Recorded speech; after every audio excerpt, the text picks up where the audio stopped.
Hello दोस्तों, नमस्कार। मैं हूं पवन और आप देख रहे हैं पवन इन्फो टेक चैनल। दोस्तों, आज के इस वीडियो में हम सीखेंगे एक्सेल के अंतर्गत न्यूमेरिक डेटा या किसी भी प्रकार का नंबर वाले डेटा को जोड़ना, जिसके अंतर्गत हम सीखेंगे ऐड फार्मूला का उपयोग करना, सम फंक्शन का उपयोग करना, ऑटो सम फीचर्स ये उसके शॉर्टकट का उपयोग करना। तो चलिए वीडियो को शुरू करते हैं।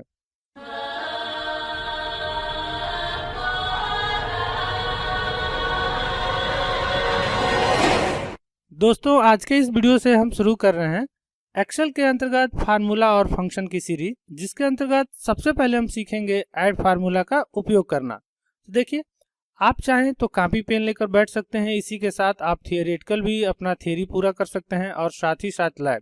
सबसे पहले मैं कोई भी फंक्शन जब शुरू करूंगा या फार्मूला, तो उसकी थियरी देखेंगे हम कि उसकी परिभाषा क्या है, उसके रूल क्या है, उसे कैसे चलाने हैं और उस पर कौन कौन से एग्जाम्पल बनते हैं। तो चलिए इस लेक्चर को हम शुरू करते हैं। देखिए, सबसे पहला हेडिंग है फार्मूला एंड फंक्शन। दोस्तों, मैंने पहले भी अभी आपको बताया था कि आज के इस क्लास से हम शुरू कर रहे हैं फार्मूला और फंक्शन। बहुत से यूट्यूब पर ऐसी वीडियो है जिसमें यह समझ में नहीं आ पाती है कि फार्मूला क्या है और फंक्शंस क्या है। तो दोस्तों, ध्यान रखिएगा कि इस लेक्चर क्लास को आप शुरू से लेकर अंत तक देखते हैं तो आपको बहुत ही अच्छे से फार्मूला और फंक्शन में क्लियर हो जाएगा कि दोनों क्या होते हैं, और साथ ही साथ हम फार्मूला का भी उपयोग करेंगे और फंक्शन का उपयोग करेंगे। तो सबसे पहला हमारा फार्मूला है ऐड। ऐड का मतलब होता है जोड़ या योग। तो अब सबसे पहले हम इसकी परिभाषा देख लेते हैं। ऐड फार्मूला का उपयोग दो या दो से अधिक वैल्यू या सेल के वैल्यू को जोड़ने के लिए किया जाता है। मीन्स दोस्तों कि एक्सेल के अंतर्गत अगर जो किसी भी सेल में दो या दो से अधिक वैल्यू ऐड किए गए हों या नंबर टाइप किए गए हों, आप उनका योग देख सकते हैं इस ऐड फार्मूला की मदद से। तो अब हम यह देख लेते हैं कि आखिर उसे हम कैसे जोड़ेंगे, उसका नियम क्या है, मीन्स उसका रूल क्या है। तो उसके लिए दोस्तों आपको किसी भी सेल के अंतर्गत सबसे पहले इक्वल साइन लगाना है। दोस्तों, इक्वल साइन क्यों लगाना है, इसकी हमने एक डीप वीडियो इसी प्लेलिस्ट के अंतर्गत हमने बना कर रखी हुई है, और साथ ही साथ हमने यह भी बताया है कि फार्मूला क्या होता है, फंक्शन क्या होता है, या किसी भी सेल में इक्वल लगाना क्यों जरूरी है जब हम कोई भी फार्मूला या फंक्शन ऐड करते हैं। लेकिन फिलहाल दोस्तों इतना समझ लें कि कोई भी सेल एक्सेल के अंतर्गत वो जनरल फॉर्मेट में होता है। जब हम सेल में इक्वल साइन लगाते हैं तो किसी भी प्रकार का आप टेक्स्ट या नंबर जब हम उसमें टाइप करने वाले हैं तो एक्सेल वो फार्मूला के रूप में ऐड करे तो वह सेल उस फॉर्मेट में परिवर्तित हो जाता है। तो अब दोस्तों, अपने किसी भी सेल के अंतर्गत इक्वल साइन लगाना है और सेल 1 को सिलेक्ट करना है, प्लस का साइन लगाना है, सेल 2 को सिलेक्ट करना है, पुनः प्लस का साइन लगाना है और सेल 3 को क्लिक करना है। दोस्तों, ऐसे जितनी भी संख्याएं होंगी सारी संख्याओं को आपको प्लस के साथ क्लिक करते जाना है। चलिए इसी के आधार पर हम एक एग्जांपल देख लेते हैं कि इस रूल के आधार पर क्या एग्जांपल बनते हैं ऐड फार्मूला के अंतर्गत। तो देखें दोस्तों, आपके स्क्रीन पर एक एग्जांपल है कि राजू ने मार्केट से एप्पल्स RS 50, ऑरेंजेस RS 20, बनाना RS 60 तथा लेमन्स RS 40 का खरीदा। तो बताइए कि उसने मार्केट से कितने रुपए का फ्रूट खरीदा। दोस्तों, इस एग्जाम्पल में यह दर्शाया गया है कि राजू एक व्यक्ति है जो कि बाजार से कुछ फल खरीद कर ला रहा है, जिसमें कि सेब 50 रुपए, संतरा 20 रुपए का, बनाना यानी कि केला 60 रुपए का और नींबू 40 रुपए का। तो टोटल उसने कितने की खरीदारी करी। तो सबसे पहले दोस्तों इसका आपको टेबल बनाना होगा एक्सेल सीट के अंतर्गत और उसके बाद से इसे जोड़ना होगा। तो चलिए अब हम सीधे चलते हैं अपने एक्सेल वर्कशीट के अंतर्गत और वहां पर इसका सबसे पहले हम टेबल बनाते हैं और टेबल बनाने के बाद इसका हम योग देखते हैं। एक्सेल प्रोग्राम को ओपन करने के लिए दोस्तों अपने YouTube चैनल के एक्सेल प्लेलिस्ट में हमने एक वीडियो बना कर रखी है, जहां पर हमने बताया है एक्सेल प्रोग्राम को आप 10 तरीके से कम 10 तरीके से ओपन कर सकते हैं। लेकिन फिर भी दोस्तों ध्यान रहे, यह डिपेंड करता है ऑपरेटिंग सिस्टम पर। अभी आप हमारे स्क्रीन को देख रहे हैं तो ये देखें विंडोज 7 है। यदि आप 10 में होंगे या 11 में होंगे तो वहां पर दोस्तों 10 और 11 के लिए आपको कार्टोना के अंतर्गत टाइप करना होगा एक्सेल, या अगर जो आप विंडोज 7 में होंगे तो स्टार्ट बटन को क्लिक करके और सर्च बॉक्स के अंतर्गत टाइप करेंगे एक्सेल। एक बार आप उस मेरी पुरानी वीडियो जो कि एक्सेल प्लेलिस्ट में है एक बार जरूर देख लीजिए, आपको एक्सेल स्टार्ट करना बखूबी आ जाएगा।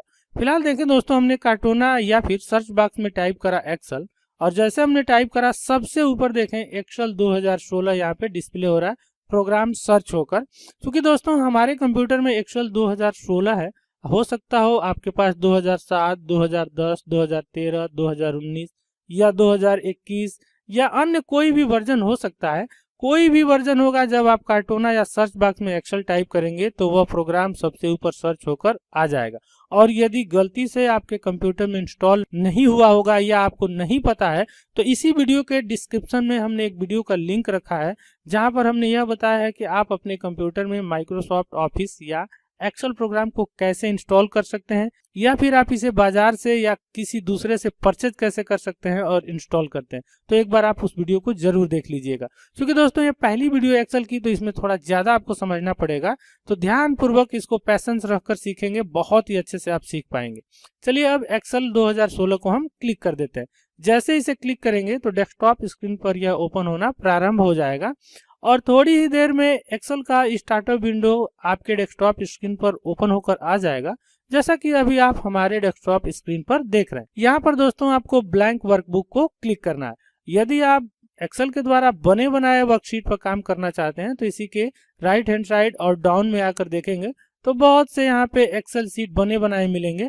लेकिन ध्यान रहे दोस्तों, अगर जो आपको एक्सेल में बहुत ज्यादा सीखना है और बहुत अच्छे से, तो आप हमेशा ब्लैंक वर्कबुक पर काम करेंगे। तो उसके लिए हमने ब्लैंक वर्कबुक को क्लिक करा। जैसे हमने इसे क्लिक करा, देखिए बुक 1 के साथ एक्सेल हमारा प्रोग्राम ओपन होकर आ चुका है। तो देखिए अभी यह हाफ स्क्रीन पर है, मीन्स कि हमारे डेस्कटॉप के कुछ ही हिस्सों में खुला हुआ है। पूरे स्क्रीन पर करना चाहते हैं तो यहाँ पर मिलता है मैक्सिमाइज बटन, इसे क्लिक करना होगा। जैसे इसे क्लिक करेंगे यह हमारे डेस्कटॉप स्क्रीन के पूरे भाग पर आ जाएगा, जैसा कि अभी आप देख रहे हैं। और दोस्तों सबसे पहले यहाँ पर देखें कि एक यहाँ पर बॉक्स ऑलरेडी कुछ गहरे कलर में आपको डिस्प्ले हो रहा है। इसे एक्टिव सेल बोलते हैं, जो कि इसका ही नाम इसके ऊपर देखें तो A1 डिस्प्ले हो रहा है नेम बॉक्स में। ऑलरेडी दोस्तों हमने नेम बॉक्स और सेल के बारे में आपको बता के रखा है। फिर भी दोस्तों यदि आप किसी भी सेल को क्लिक कर देते हैं तो वह इस तरह का गहरे ग्रीन कलर में सेलेक्ट हो जाएगा, जिसे एक्टिव सेल कहते हैं, और उसी सेल का नाम नेम बॉक्स में डिस्प्ले होने लगेगा। और नेम बॉक्स के अंतर्गत जो नाम आप देख रहे हैं वह एक कॉलम और एक रो से मिलकर बना होता है। क्योंकि दोस्तों इसके बारे में हम बात करेंगे, लेकिन फिलहाल दोस्तों आज हम टेबल के बारे में बात करने वाले हैं और ऐड फार्मूला के बारे में, इसलिए हम ज्यादातर उस पर ही फोकस करेंगे। अब दोस्तों अगर जो ये सेल आपको छोटे छोटे नजर आ रहे हो या हम इसमें डेटा फीड करें और बहुत कम नजर आ रहा हो, छोटा नजर आ रहा हो, दूर नजर आ रहा हो, तो इसको जूम इन करने के लिए अपने कंप्यूटर के कीबोर्ड से कंट्रोल बटन दबा के रखें और माउस के स्क्रॉल व्हील को मॉनिटर की तरफ स्क्रॉल करें। उसको देखेंगे मॉनिटर की तरफ, यानी कि जिधर आपका स्क्रीन होगा उधर स्क्रॉल करेंगे तो यह आपके पास आएगा, मतलब जूम इन होगा, जैसा कि अभी आप स्क्रीन पर देख रहे हैं। अब दोस्तों सबसे पहले ये जो सेल है पहला वाला, इसे क्लिक करेंगे। जैसे हम इसे क्लिक करेंगे तो ऑटोमेटिक देखिए इसमें नाम आ रहा है A1, क्योंकि एक सेल एक कॉलम और एक रो से मिलकर बना होता है। तो यहाँ पर देखेंगे तो A1 डिस्प्ले हो रहा है, यानी कि A1 कॉलम में और 1 नाम के रो में है, इसलिए यहाँ पे डिस्प्ले हो रहा है A1। तो चलिए दोस्तों क्वेश्चन के अनुसार सबसे पहले हम टेबल बना लेते हैं। क्योंकि अगर जो आपने उस क्वेश्चन को नोट नहीं करा होगा तो वीडियो को पीछे कीजिए और जाइए सबसे पहले क्वेश्चन को आप नोट कर लीजिए। तो चलिए हम उसी क्वेश्चन के आधार पर यहाँ पर टेबल बना दे रहे हैं। टेबल बनाने के लिए दोस्तों याद रखें हमेशा हेडर की आवश्यकता होगी। हेडर नहीं बनाएंगे तो टेबल का कोई महत्व नहीं होगा। अब दोस्तों आपको पहले वाले सेल को सिलेक्ट करना है और अब आप बाजार से जो खरीद रहे हैं उसका नाम यहाँ पर टाइप करें। तो दोस्तों हमने क्वेश्चन में आपको बताया था फ्रूट खरीद रहे हैं, तो सबसे पहले हम यहाँ पे टाइप करेंगे फ्रूट नेम। टैब की प्रेस करेंगे अगले खाने में जाने के लिए और यहाँ पर टाइप कर लेंगे प्राइस या अमाउंट।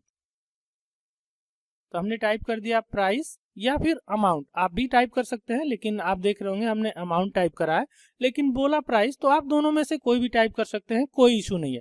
हाँ दोस्तों यहाँ पर एक बात ध्यान रखने वाली है, जैसे देखें हमने फ्रूट नेम जब टाइप करा तो नेम यहाँ पे नेम के अंतर्गत ई जो है वो डिस्प्ले नहीं हो रहा है। तो अगर जो किसी भी सेल में आपने कोई भी वर्ड कैरेक्टर टाइप कर दिया है जो उस सेल में नहीं आ पा रहा है और अगले सेल में जाने के बाद से वो डेटा छुप जा रहा है, तो दोस्तों इसका अर्थ है कि वह डेटा उसके अंदर है लेकिन वो नीचे की तरफ है, आप उसे व्यवस्थित करना चाहते हैं। तो दोनों कॉलम के सेंटर में, कॉलम नहीं समझ में आया, देखिए जैसे ये वाला आप देख रहे हैं कैरेक्टर, इसके ऊपर देखिए सी, जैसे सी के ऊपर हम अपना माउस पॉइंटर ले जा रहे हैं तो तीर का निशान नीचे की तरफ बन रहा है और ये ग्रीन कलर में हाईलाइट हो रहा है, तो यह कॉलम है, इसका नाम है कॉलम सी।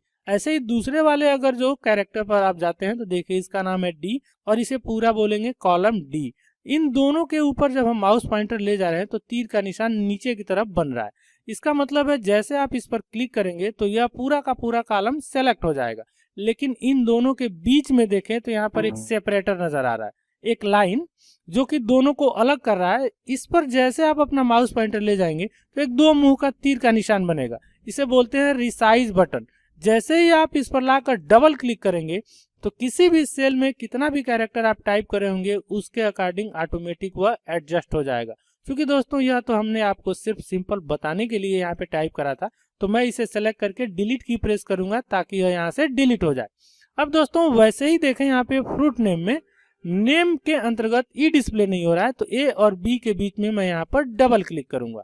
जैसे मैंने डबल क्लिक करा देखिए फ्रूट नेम पूरा का पूरा यहाँ पे डिस्प्ले हो रहा है और अमाउंट भी। अब दोस्तों फ्रूट नेम के अंतर्गत उन सभी फ्रूट का नाम हम टाइप करेंगे जो हमने बाजार से खरीदा था, I mean, जो कि राजू ने खरीदा था। तो चलिए हम यहाँ पर A2 वाले सेल को क्लिक कर दे रहे हैं।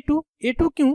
ध्यान रहे कि A कॉलम में है और 2 रो में है, इसलिए हमने इसे कहा A2। तो देखिए इसका नाम नेम बॉक्स में डिस्प्ले हो रहा है A2। वैसे ही दोस्तों यह A3 हो जाएगा, यह A4, A5, A6। तो चलिए अब हम टाइप कर लेते हैं क्वेश्चन के अकॉर्डिंग। सबसे पहले राजू ने खरीदा था एप्पल्स, तो हमने टाइप करा APPLES एप्पल्स। अगर जो एक सेल से दूसरे सेल में जाना होगा नीचे की तरफ कॉलम वाइज तो एंटर की प्रेस करेंगे। जैसे एंटर की प्रेस करेंगे आपको उसी कॉलम के निचले वाले सेल में पहुंचा दिया जाएगा। दूसरे नंबर पर उसने खरीदा ऑरेंज, तो हमने टाइप करा ऑरेंज।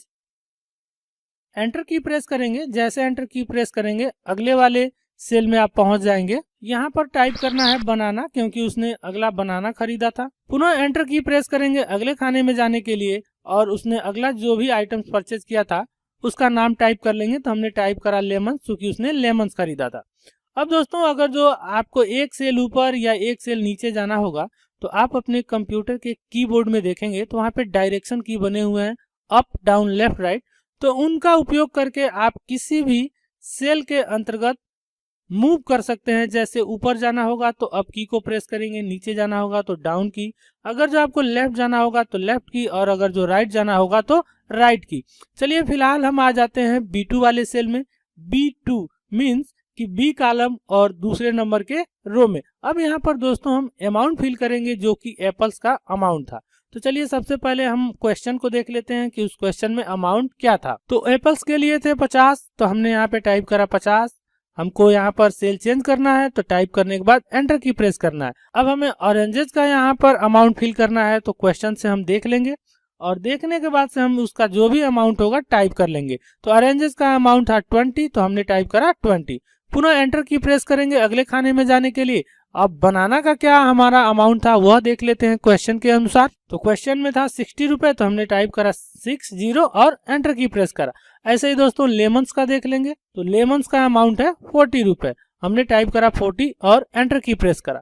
यहाँ पर दोस्तों साथ ही साथ कुछ चीजें और भी समझने लायक है। जैसे देखिए हमने किसी सेल में जब हमने टेक्स्ट को टाइप करा था तो वो लेफ्ट साइड से टाइप हुआ है, और वहीं पर जब हमने नंबर को टाइप करा मतलब ऐसी वैल्यू जिसकी हम गणना कर सके तो राइट साइड से आया। तो याद रखिएगा यहाँ पर कि जब भी हम एक्सेल वर्कशीट के अंतर्गत काम करते हैं और किसी भी सेल में जब हम टेक्स्ट को टाइप करते हैं तो हमेशा लेफ्ट साइड से होता है, और जब भी हम नंबर को टाइप करते हैं तो वो राइट साइड से होता है। तो दोस्तों इतना टेबल बनाने के बाद अभी आपको यहाँ पर ध्यान रखना है कि ये सभी के सभी नंबर या टेक्स्ट जो भी है बिल्कुल एक जैसे डिस्प्ले हो रहा है, यह टेबल की तरह नहीं दिख रहा है। तो सबसे पहले दोस्तों आपको इसे व्यवस्थित करना है। व्यवस्थित करने के लिए दोस्तों सबसे पहले इसे सेलेक्ट करना होगा, और सेलेक्ट करने के लिए आप हमारे माउस पॉइंटर को देखिए तो बहुत ही गहरे मोटे में हमारा प्लस साइन दिख रहा है। जैसे देख रहे हैं 60 वाले सेल में यहाँ पर, तो इसको आपको पहले वाले सेल में ले जाना है और बिल्कुल सेंटर में, ध्यान दीजिए बिल्कुल सेंटर में, और क्लिक करना है और अपने माउस को होल्ड करके रखना है और नीचे की तरफ डायगोनल ड्रैग करना है। जैसे डायगोनल ड्रैग करेंगे आखिरी वाले सेल तक आएंगे तो आप देखेंगे सभी के सभी ये सेल सेलेक्ट हो चुके हैं जिसमें कि डेटा हमने टाइप करके रखा है। उसके बाद दोस्तों अलाइनमेंट ग्रुप के अंतर्गत जाएंगे और यहाँ पर अलाइनमेंट सेंटर को क्लिक कर देंगे। जैसे हम ऐसा करेंगे तो देखिए सभी के सभी हमारे कंटेंट जो टाइप किए गए थे वो बिल्कुल सेंटर में आ गए हैं और व्यवस्थित नजर आ रहा है। अगर जो दोस्तों इसमें आपको प्रॉब्लम हो रही होगी तो सिर्फ अमाउंट को सेंटर में रखकर फ्रूट नेम वाले फ्रूट नेम और सभी के सभी फ्रूट नेम को सिलेक्ट करके आप इसे लेफ्ट से भी व्यवस्थित कर सकते हैं। यह डिपेंड करता है आपके देखने और किसी को दिखाने योग्य समझने पर कि किसी को कैसे पसंद आएगा, कैसा अच्छा लगेगा। अब सबसे ऊपरी जो हेडर होती है, अब आप इस दोनों को सिलेक्ट करें, उसके बाद यहाँ पर बोल्ड को क्लिक करें और इसे आप थोड़ा सा कलर में कर दें। कलर में करने के बाद आप चाहें तो इसका बैकग्राउंड यानी कि सेल का बैकग्राउंड भी कलर कर सकते हैं। तो यहाँ पर आपको कलर को क्लिक करना होगा और कोई भी एक हल्का सा कलर ले लीजिए जिससे कि यह थोड़ा सा डिफरेंस नजर आए और यह समझ में आए कि यह हेडिंग है। तो अभी देखा दोस्तों, हमने इसे बोल्ड कर दिया, साथ ही साथ इसका बैकग्राउंड कलर चेंज कर दिया और इसका भी कलर चेंज कर दिया। तो इसे आसानी से हम समझ सकते हैं कि यह हेडिंग है और इसी के अकॉर्डिंग हमें इसकी गणना करनी है। अब दोस्तों हमें इसे जोड़ना है। तो रूल के अकॉर्डिंग दोस्तों हमने आपको बताया था कि किसी भी सेल के अंतर्गत सबसे पहले आपको इक्वल साइन लगाना है। इक्वल साइन के लिए आप बैक स्पेस की के लेफ्ट साइड में देखेंगे तो प्लस और इक्वल एक ही की पर बने हुए हैं। तो सिंपल दोस्तों आपको उस की को प्रेस करना है। जैसे उस की को प्रेस करेंगे तो इक्वल का साइन उसमें आ जाएगा और देखें आ भी गया है और कर्सर ब्लिंक कर रहा है। अब आपको दोस्तों जिस भी सेल को जोड़ना है उस सेल को आपको क्लिक करना है। तो सबसे पहले एप्पल्स का अमाउंट है 50, तो हमने इसे क्लिक करा। जैसे हमने इस 50 को क्लिक करा, देखिए दोस्तों यहाँ पे डिस्प्ले हो रहा है B2, यानी कि इसके बैकग्राउंड में इस सेल का नाम है B2। अब दोस्तों आपके कंप्यूटर के कीबोर्ड से आपके प्लस की को प्रेस करना है। जैसे आप उसे प्रेस करेंगे तो प्लस का साइन डिस्प्ले होने लगेगा। यदि दोस्तों आप लैपटॉप में होंगे या न्यूमेरिक कीपैड आपका काम नहीं कर रहा होगा तो जहां से आपने इक्वल लाया था उसी की को शिफ्ट के साथ प्रेस करेंगे। जैसे आप वैसा करेंगे तो प्लस साइन आ जाएगा। उसके बाद दोस्तों सेल 2 को क्लिक करना है। पुनः दोस्तों आपको शिफ्ट के साथ इक्वल की को प्रेस करना है। जैसे ऐसा करेंगे तो प्लस साइन आ जाएगा। यह उन लोगों के लिए है जिनके लैपटॉप में न्यूमेरिक कीपैड नहीं है या फिर न्यूमेरिक कीपैड काम नहीं कर रहा है। पुनः आपको अगले सेल को क्लिक करना है और न्यूमेरिक कीपैड काम कर रहा है तो प्लस साइन वाले की को प्रेस करना है और आखिरी वाले सेल को क्लिक कर देना है। जैसे ऐसा करेंगे तो देखेंगे कि पूरा का पूरा जो हमने रूल बताया था उसी रूल के अकॉर्डिंग यहाँ पर आपके सेल का नाम आ चुका है। अब दोस्तों यहाँ पर आपको एंटर की प्रेस करना है। जैसे आप एंटर की प्रेस करेंगे तो जो अमाउंट इनको जोड़ने के बाद आता है मीन्स कि इनका जो योग होगा इस सेल में डिस्प्ले होने लगेगा। जैसा कि अभी आप देख रहे हैं इसका टोटल योग हो रहा है 170 रुपी। अब दोस्तों ये क्या है 170 अमाउंट। ध्यान रखिएगा कि किसी भी प्रकार का डेटा जब आप बनाते हैं तो देखने वाले यूजर को आपको बखूबी समझाने के लिए यहाँ पर टेबल तैयार करना है जिससे कि वह देखते ही समझ जाए कि यह क्या है। तो मैं दोस्तों यहाँ पे टाइप कर देता हूँ टोटल अमाउंट। एंटर की प्रेस करा तो देखिए यहाँ पर अमाउंट डिस्प्ले नहीं हो रहा है। तो दोस्तों हमने बताया था आपको कि ए और बी जो कॉलम है इसके बीच में आकर डबल क्लिक करें, देखिए अमाउंट डिस्प्ले होने लगा। साथ ही साथ दोस्तों देखें तो यह हमारा जो योग है ये थोड़ा सा राइट साइड में डिस्प्ले हो रहा है। इसे सेंटर में चाहिए तो सिलेक्ट करके सेंटर कर लें और जो अमाउंट होता है उसको भी थोड़ा सा हम अट्रैक्टिव कर लेते हैं। तो हमने इसे कलर में कर दिया और यह अमाउंट को भी चाहे तो आप इसे अलग भी कलर दे सकते हैं। जैसे आप रेड के स्थान पर ब्लू कर सकते हैं, पर्पल कलर कर सकते हैं, ग्रीन कलर कर सकते हैं, ये आप पर डिपेंड करता है। या रेड रहते हुए आप इसके बैकग्राउंड को अलग कलर दे सकते हैं जिससे कि यह थोड़ा सा अट्रैक्टिव नजर आए, जैसा कि अभी आप देख रहे हैं। वैसे ऊपर वाले से अट्रैक्टिव यही नजर आ रहा है। तो दोस्तों अगर जो आपने किसी भी सेल में कोई भी फॉर्मेटिंग करी है और उसी फॉर्मेटिंग के अनुसार पुराने वाले सेल में या किसी भी सेल में करना चाहते हैं तो सबसे पहले उस सेल को सिलेक्ट करें जैसा कि आप फॉर्मेटिंग चाहते हैं और क्लिपबोर्ड ब्लॉक के अंतर्गत फॉर्मेट पेंटर को क्लिक करके वापस जब आपके माउस पॉइंटर पर एक ब्रश के जैसा सिंबल आ जाए तो उस टेक्स्ट को क्लिक करें जैसा कि आप चाहते हैं। पुनः इसे सिलेक्ट रहते हुए फॉर्मेट पेंटर को क्लिक करें और दूसरे वाले को क्लिक कर दें। इससे आपको बार बार कोई भी फॉर्मेटिंग बनाने की आवश्यकता नहीं होगी। आसानी से पुराने फॉर्मेटिंग को ही कॉपी करके उस पर पेस्ट कर सकते हैं। दोस्तों अभी जो हमने यहाँ पे फार्मूला का उपयोग करके आपको इसे योग करके दिखाया है, आप चाहें तो इसके स्थान पर नंबर का भी उपयोग कर सकते हैं। लेकिन ध्यान रहे दोस्तों नंबर का उपयोग नहीं किया जाता है, नहीं तो आपकी कैलकुलेशन में गड़बड़ी हो सकती है।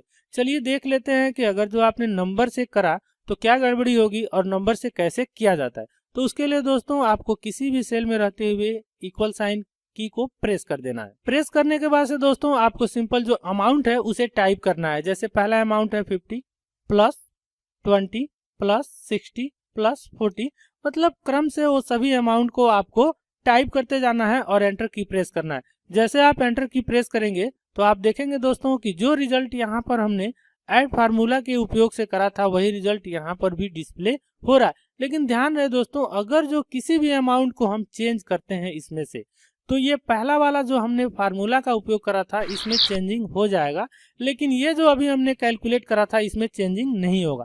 चलिए उदाहरण के रूप में हम देख लेते हैं। हमने एप्पल्स को सिलेक्ट करके इसे 55 कर दिया और एंटर की प्रेस करा। जैसे हमने एंटर की प्रेस करा, देखिए यहाँ पे रिजल्ट दिख रहा है 175 और यह 170 ही है। तो दोस्तों हमेशा ध्यान रखिएगा, एक्सेल के अंतर्गत कार्य करते वक्त कभी भी आप वैल्यू पर काम नहीं करेंगे। जब भी आपको काम करना होगा सेल एड्रेस के अकॉर्डिंग ही काम करेंगे। तो चलिए मैं इसे वापस चेंज कर देता हूँ, इसे मैं कर देता हूँ 50 ताकि हमारा रिजल्ट करेक्ट रहे। और इस सेल को सिलेक्ट करके मैं डिलीट की प्रेस कर देता हूँ ताकि आपका दिमाग यहाँ पर न जाए और आप ऐसा कार्य न करें। हमेशा आप फार्मूला या फंक्शन चलाते समय इस बात का अवश्य ध्यान रखेंगे कि आपको सेल एड्रेस के अकॉर्डिंग ही कार्य करना है। इसी के साथ साथ दोस्तों, अगर जो आपको ये टेबल उतना अट्रैक्टिव नहीं लग रहा है तो आप इसका बॉर्डर अवश्य लगाएं।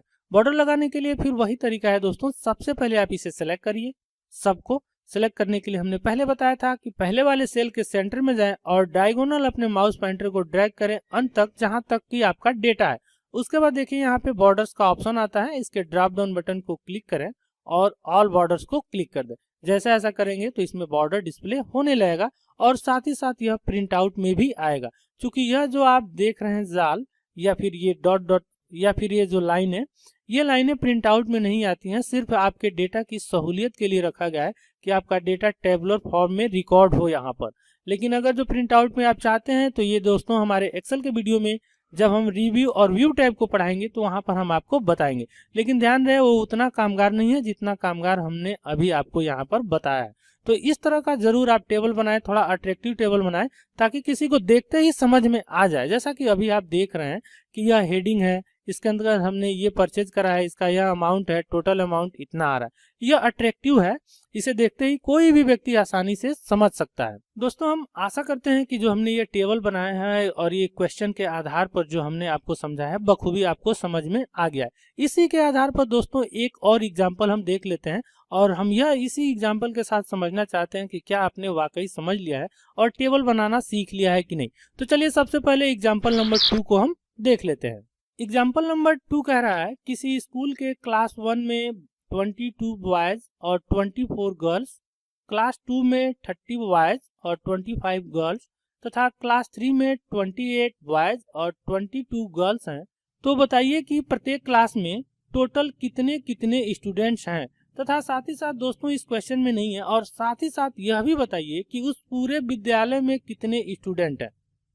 तो इस एग्जाम्पल को दोस्तों आप अपने कॉपी में नोट कर लीजिए, या मोबाइल में है तो स्क्रीनशॉट ले लीजिए, या कंप्यूटर में है तो भी स्क्रीनशॉट ले लीजिए और इसे अलग व्यवस्थित करके रख लीजिए ताकि एक्सेल वर्कशीट के अंतर्गत कार्य करते वक्त कोई भी प्रॉब्लम क्रिएट ना हो। तो चलिए अब हम चलते हैं अपने एक्सेल वर्कशीट के अंतर्गत।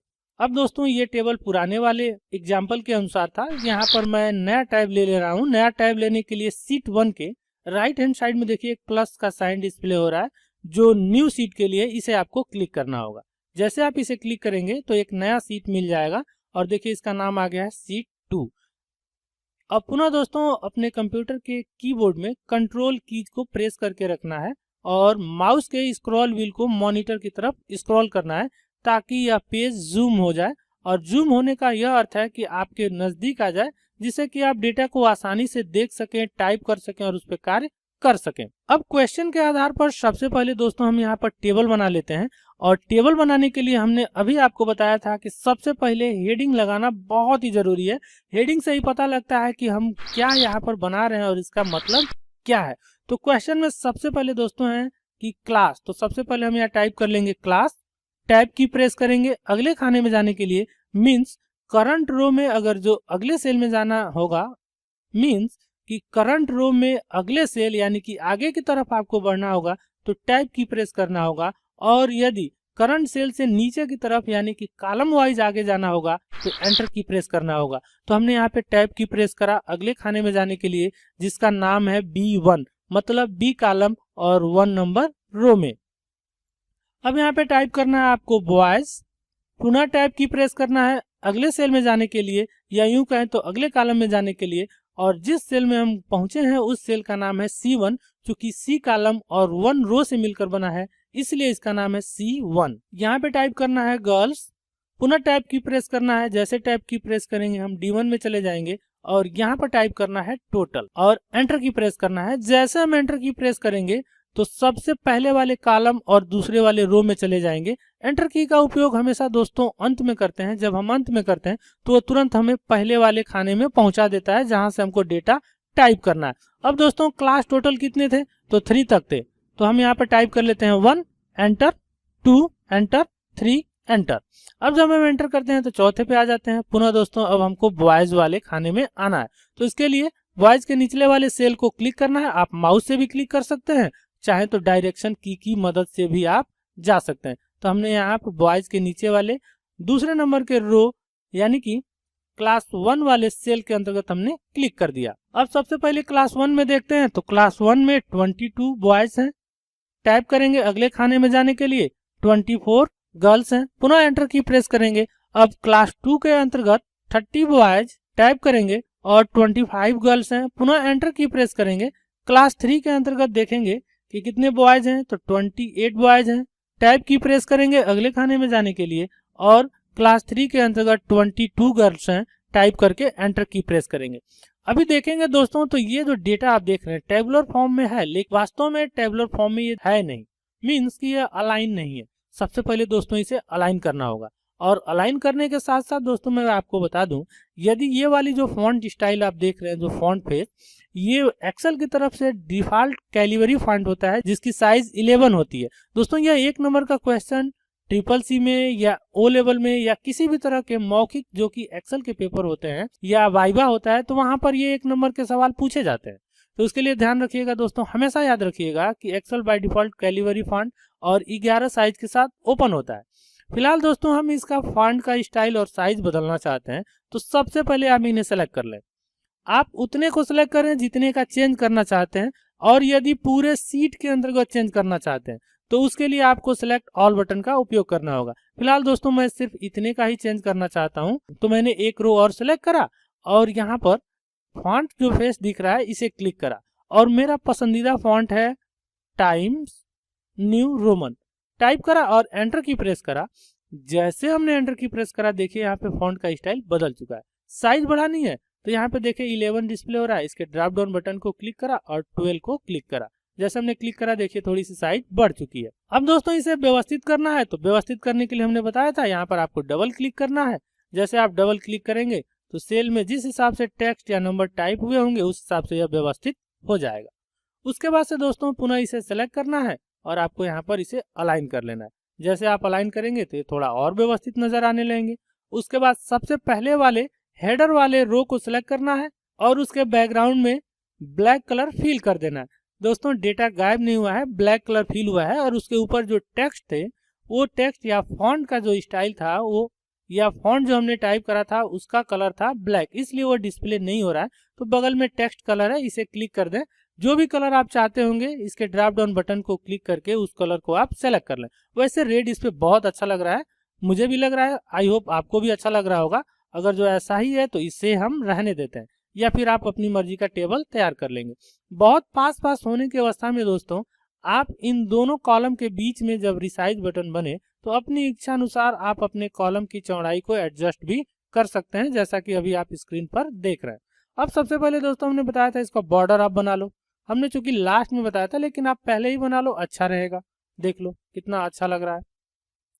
अब उसके बाद से दोस्तों इसे जोड़ना है। सबसे पहले हमने बताया था ऐड फार्मूला की मदद से, तो उसके लिए आपको क्या करना है, सबसे पहले क्लास 1 को जोड़ना है। तो हमने यहाँ पर टोटल के नीचे वाला जो सेल है यानी कि D2 इसे क्लिक करा। जैसे हमने इसे क्लिक करा देखिए ये सेलेक्ट यहाँ पे डिस्प्ले हो रहा है। अब यहाँ पर आपको इक्वल साइन लगाना है। इक्वल साइन लगाने के लिए दोस्तों हमने बताया था कि बैक स्पेस के लेफ्ट हैंड साइड में इक्वल और प्लस साइन जिस की पर बना है उसे आपको सिंपल प्रेस करना है। सिंपल प्रेस का मतलब बस उसे एक बार प्रेस करना है, कोई भी की के साथ प्रेस नहीं करना है। जैसे ऐसा करेंगे इक्वल साइन आ जाएगा अब दोस्तों आपको जोड़ना है क्लास 1 के बॉय और गर्ल की संख्या को। तो हमने पिछले अध्याय में दोस्तों आपको सिखाया था, या चलिए एक बार और देख लेते हैं कि उस सेल को आपको क्लिक करना है। जैसे आप उसे क्लिक करेंगे उस सेल का नाम यहाँ पर आ जाएगा, जैसा कि अभी आप देख रहे हैं B2। अब आपको प्लस साइन को प्रेस करना है। जैसे आप प्लस साइन को प्रेस करेंगे प्लस साइन आ जाएगा और दूसरे सेल को आपको क्लिक करना है। जैसे आप उसे क्लिक करेंगे तो उसका नाम यहाँ पर डिस्प्ले होने लगेगा, क्योंकि इसका नाम है C2। अब एंटर की प्रेस करना है। जैसे एंटर की प्रेस करेंगे इसका रिजल्ट आपके सामने आ जाएगा। तो इसका देखिए, इसका रिजल्ट है 46। दोस्तों इसे भी थोड़ा सा हम कलर और थोड़ा अलग कलर कर लेते हैं, जिससे हमें यह पता लगे यह हमारा रिजल्ट या आंसर है। क्योंकि हम इसे ब्लैक कलर नहीं करना चाहते हैं, तो वापस जाके हम यहाँ पर नो फिल कर देते हैं और इसे कर देते हैं बोल्ड। बोल्ड करने के बाद दोस्तों सेम ऐसी ही फॉर्मेटिंग हमको नीचे भी चाहिए, तो फॉर्मेट पेंटर को क्लिक करके दूसरे वाले सेल को क्लिक करते जाएंगे, उसकी फॉर्मेटिंग एज इट इज होती जाएगी। क्योंकि रिजल्ट आपको अभी नहीं दिख रहा होगा, लेकिन अभी देखिएगा रिजल्ट जब इसमें आएगा तो आपको यह डिस्प्ले होने लगेगा। ऐसे ही दोस्तों हमको क्लास 2 के बॉयज और गर्ल की संख्या को काउंट करना है, तो इसके लिए इक्वल। अब दोस्तों बार बार आपको क्लिक नहीं करना है, थोड़ा सा स्मार्ट बनिए। अब ये जो 30 जिसमें टाइप हुआ है मींस जिस सेल में, तो उसका नाम है B3। कैसे B3? तो देखिए B है कॉलम और 3 है रो। ये दोनों जहां पर एक दूसरे को मिला रहे हैं, मींस मिल रहे हैं, वो एक दूसरे को काट रहे हैं, इंटरसेक्ट कर रहे हैं, तो वहां पर एक सेल का निर्माण हो रहा है। तो उसी नाम को एक साथ ऐड कर लेना है, B3, वही उस सेल का नाम हो जाएगा। तो अपने कंप्यूटर के कीबोर्ड से टाइप कीजिए B3। जैसे आप टाइप करेंगे देखिए वो सेलेक्ट हो गया। चलिए माउस पॉइंटर यहाँ रख देते हैं। अब प्लस वाले साइन को प्रेस करना है। अब दूसरे वाले के लिए C और 3 टाइप कीजिए। जैसे टाइप करेंगे देखिए वो सेलेक्ट हो गया।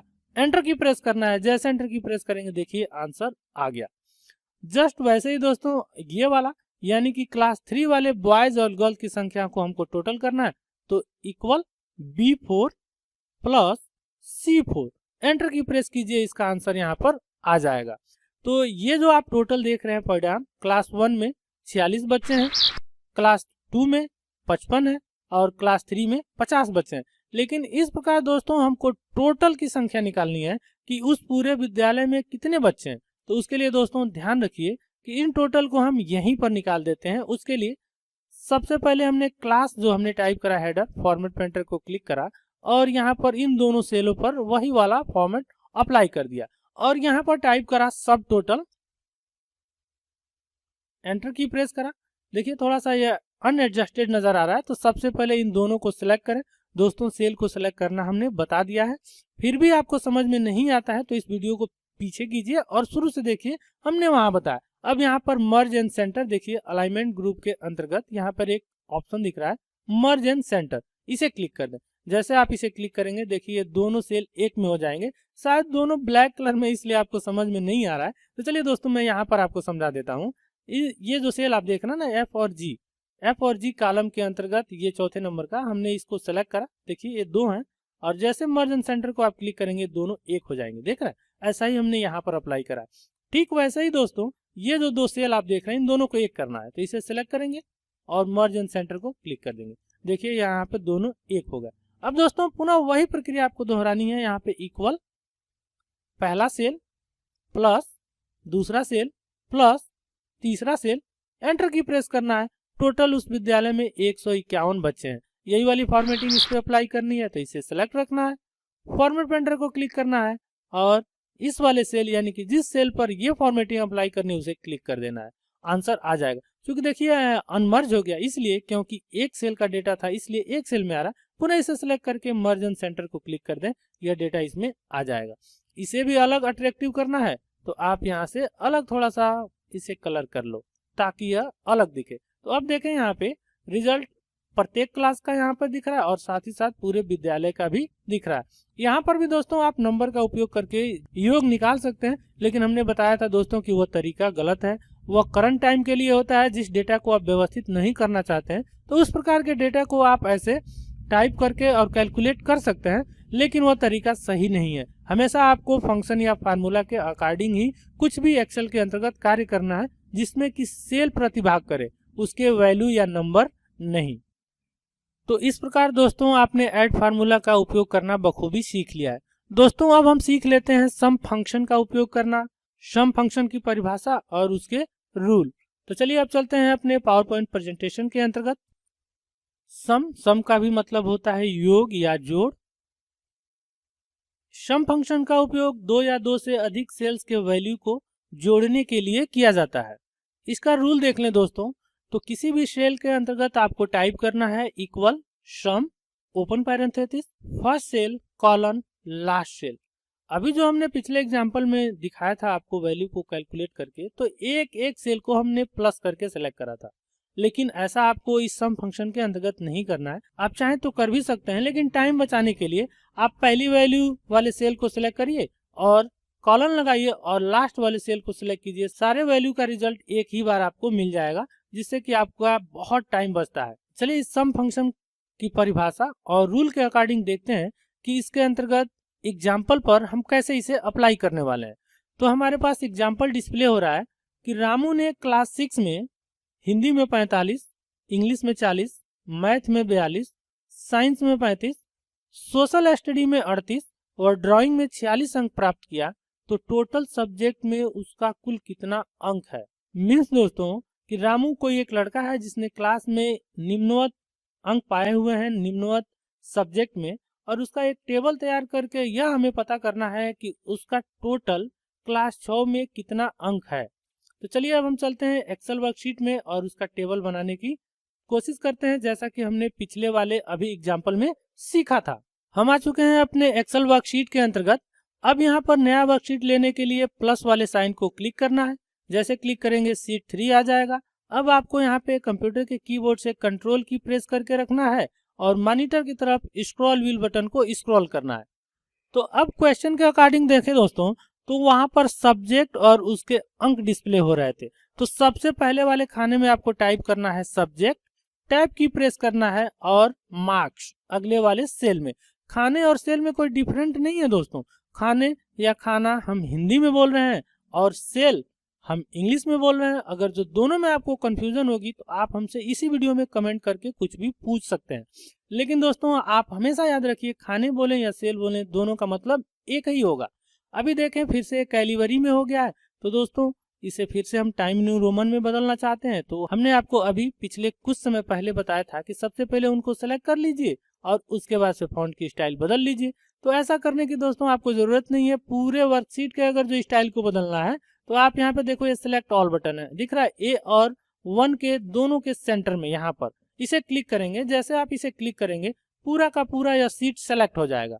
अब आप यहाँ पर अपने पसंदीदा फॉन्ट स्टाइल का नाम टाइप कीजिए, एंटर कीजिए, जो भी साइज चाहिए वो साइज यहाँ पर टाइप कर लीजिए या उसे सेलेक्ट कर लीजिए। उसी स्टाइल में अब सभी खानों की फॉर्मेटिंग हो जाएगी।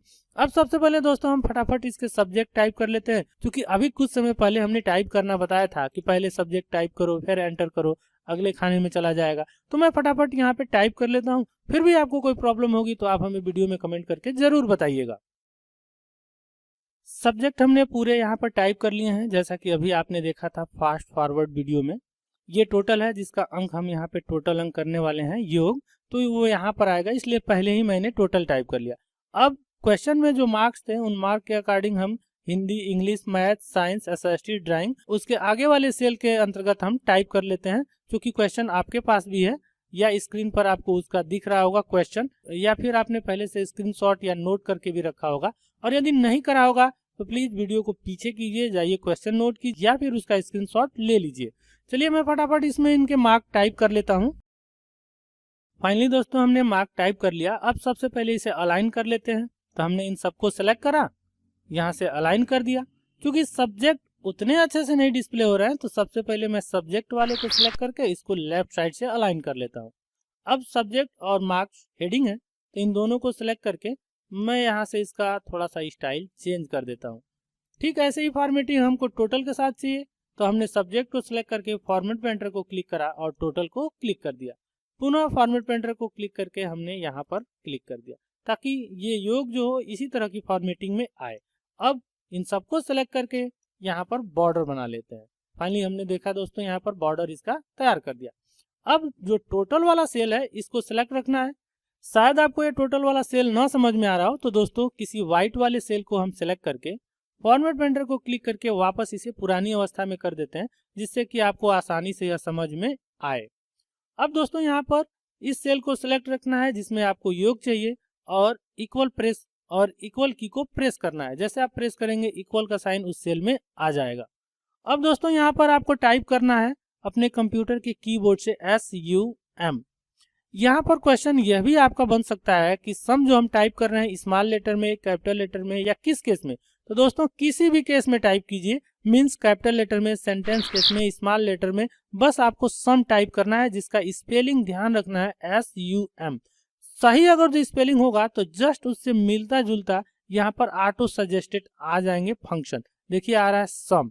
अब आपको दोस्तों इस सम को क्लिक करना है या टैब की प्रेस करना है या फिर शिफ्ट के साथ 9 की जो कि अल्फा न्यूमेरिक की के ऊपर बने हुए हैं, या देखेंगे जहां पर आपने इक्वल वाले की को प्रेस करा था उसके लेफ्ट तीसरे नंबर पर, तो शिफ्ट के साथ 9 की प्रेस करेंगे तो ओपन पैरेंथेसिस आ जाएगा, जैसा कि अभी आप यहाँ पर देख रहे हैं। साथ ही साथ यहाँ पे फंक्शन भी ऑटो सजेस्टेड हो रहा है कि अब आपको क्या करना है।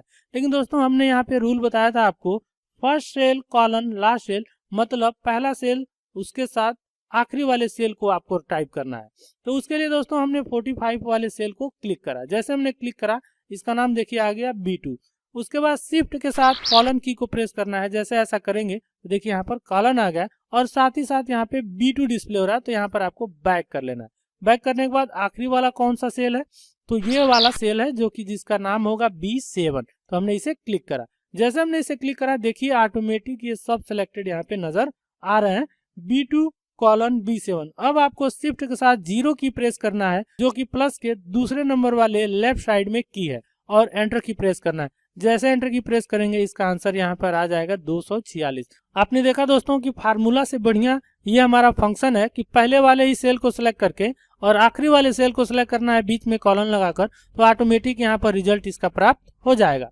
अब दोस्तों इस स्टाइल में इसका चाहिए फॉर्मेटिंग, तो इसे सिलेक्ट कीजिए फॉर्मेट पेंटर और इस पर क्लिक कर दीजिए। देखिए इसका आंसर यहाँ पे और बखूबी यह टेबल यहाँ पर तैयार हो गया। ऐसे ही दोस्तों आप सम फंक्शन का उपयोग और भी बहुत से तरीकों से कर सकते हैं। जरूरी नहीं है कि आप equal, sum, open parenthesis, first cell corner, last cell का उपयोग करके सभी प्रकार के योग करने वाले एग्जाम्पल का आप उपयोग कर रिजल्ट प्राप्त कर लें। वह तरीका बिल्कुल ही गलत होगा। अभी तो आपने एक क्रम से था तो ऐसा योग कर लिया, लेकिन दोस्तों अगर जो डेटा कुछ अलग टाइप का हो तो उस अवस्था में आप क्या कर सकते हैं। और यदि आपके पास यह सवाल आ रहा हो कि डेटा कुछ अलग टाइप का किस प्रकार का हो सकता है, तो चलिए मैं रूल नंबर 2 और रूल नंबर 3 बताता हूं, और साथ ही साथ मैं एक टेबल आपको बना कर दिखा रहा हूं कि इस अकॉर्डिंग आप इसे जोड़ कर दिखाइए, तो शायद आप न जोड़ पाए। तो उसके लिए दोस्तों सबसे पहले यहाँ पर मैं सब्जेक्ट इसे टाइप कर देता हूँ, Hindi tab, English tab, math, enter. Hindi का मार्क क्या है 45 है, इंग्लिश का 40, मैथ का 42। एंटर की प्रेस करते हैं, science, enter, SST tab, drawing, enter की प्रेस करेंगे, 35, 38, 46। अब सबसे पहले इसे हम अलाइन कर लेते हैं। तो अलाइन करने के लिए दोस्तों सबसे पहले आप इसे सेलेक्ट करें और यहाँ पर सेंटर को क्लिक कर दें। जैसे आप इसे क्लिक करेंगे तो देखिए यह अलाइन हो चुका है। अब जो ये हमारा सब्जेक्ट है इसे हेडिंग के रूप में यूज करना है, तो थोड़ा सा हम इसे कलर कर लेते हैं, बोल्ड कर लेते हैं, जिससे कि आसानी से हमको समझ में आए। क्लियर।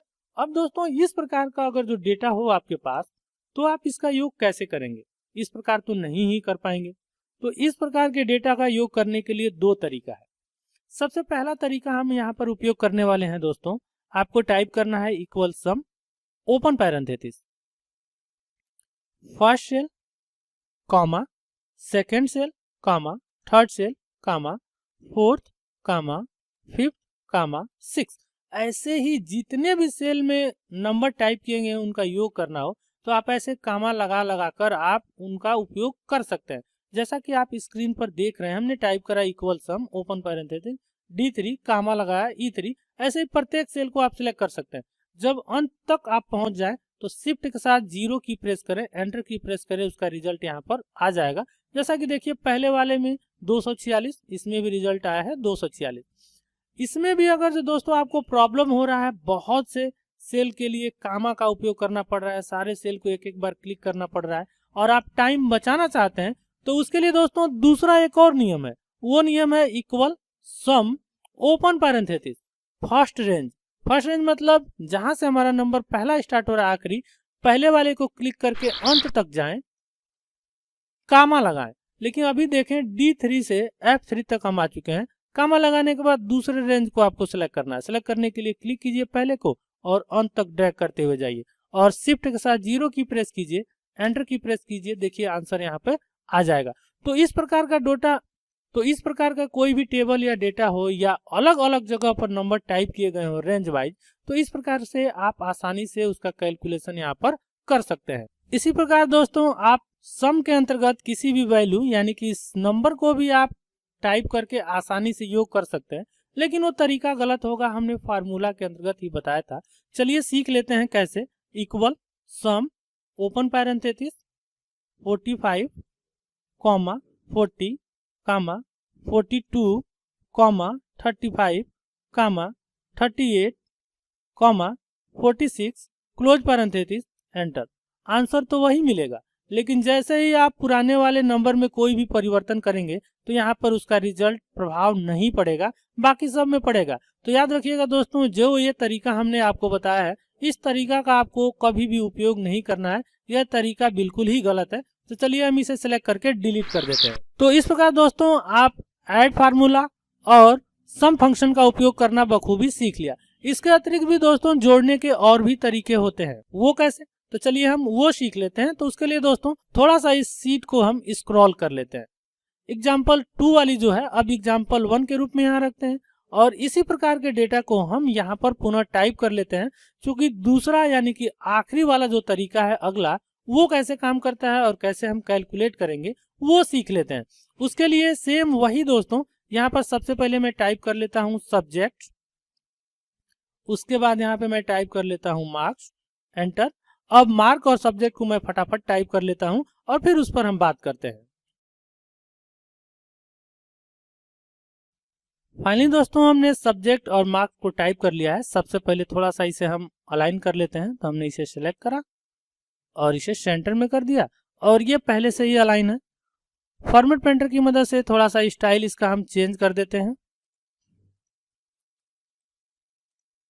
अब दोस्तों ध्यान रखिए, हाँ बिल्कुल ये मत सोचिए कि हमने ये भूल गया या छोड़ दिया। हाँ वाकई हमने छोड़ दिया है, ताकि यह समझना है कि ऑटो सम फंक्शन का उपयोग कैसे कर सकते हैं और उसका शॉर्टकट हम कैसे उपयोग कर सकते हैं और वह कैसे कार्य करता है। तो उसके लिए दोस्तों सबसे पहले उसकी हम परिभाषा देख लेते हैं। परिभाषा देखने के लिए हमने ऑलरेडी स्लाइड बना कर रखा है, तो चलिए हम अपने चलते हैं स्लाइड पर। ऑटो सम जो कि एक फंक्शन है, एक कमांड भी है और इसका एक शॉर्टकट है जिसका शॉर्टकट है अल्ट प्लस इक्वल। सबसे पहले इसकी परिभाषा देख लें। तो ऑटो सम शॉर्टकट का उपयोग 2 या 2 से अधिक सेल्स के वैल्यूज का योग अपने आप निकालने के लिए किया जाता है, जो कि सम फंक्शन का ही शॉर्टकट होता है, परंतु यह सीक्वेंशियल डेटा को सम करता है।